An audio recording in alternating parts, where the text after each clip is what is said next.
Bonjour à tous, c'est Franck, votre spécialiste anti-nuisible. Aujourd'hui, j'ai envie de faire une petite vidéo et de regrouper toutes les questions que l'on me pose très souvent sur les frelons. Donc, je vais lister toutes les questions et je vais vous apporter ces quelques réponses, car peut-être que vous n'avez pas les réponses à toutes ces questions.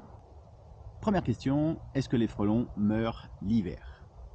Donc l'hiver, les ouvrières meurent. Quant aux futures fondatrices, elles vont se mettre en dormance, une sorte d'hibernation, à l'abri du froid, dans un tas de feuilles mortes, un abri de jardin, un local piscine, ou bien d'autres endroits encore où elles peuvent se cacher, les bottes d'un jardinier dans son cabanon par exemple.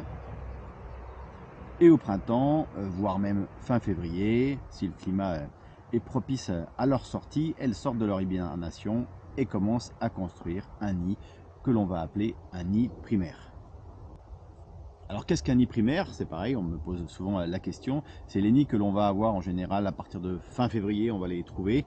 Ça va être gros comme une clémentine ou une orange. On va les avoir sur un encadrement de fenêtre, sous une terrasse, un endroit abrité. Pareil, un cabanon de jardin, on peut les trouver également.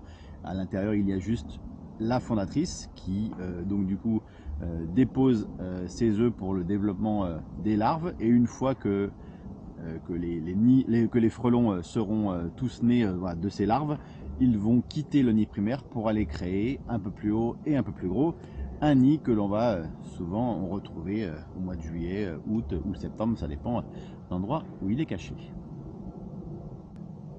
Concernant la température, est-ce que le froid tue les frelons? Alors on estime qu'en dessous de 13 degrés, la plupart des colonies meurent.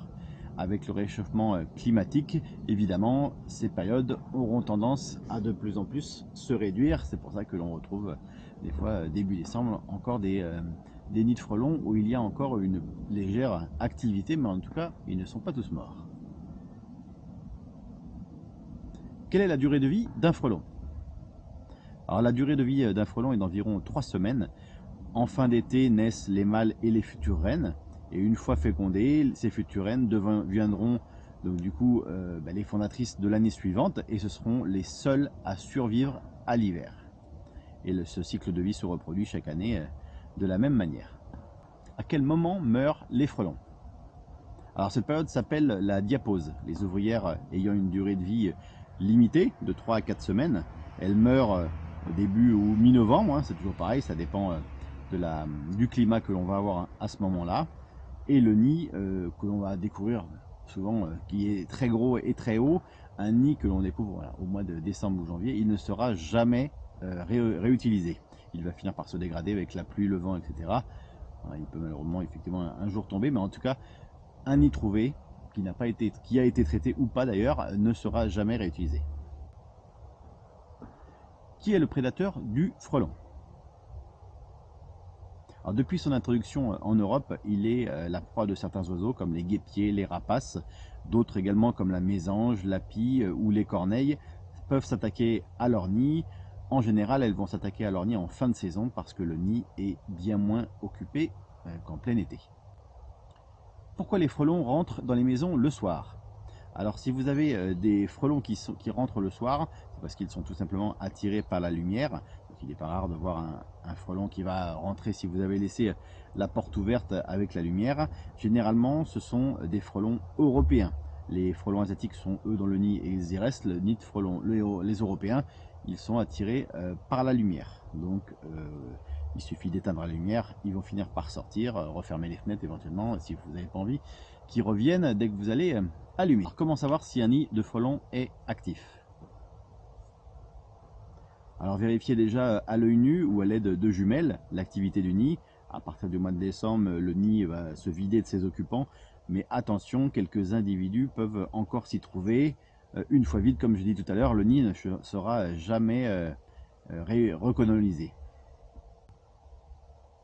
Comment réagir face à un frelon?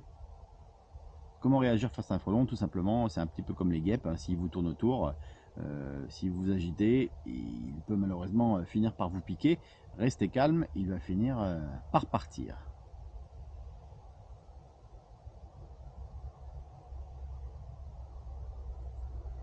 À quelle vitesse vole un frelon?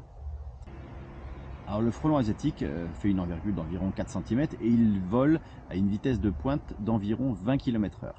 Les abeilles, elles, avancent, enfin volent en tout cas, à 30 km/h.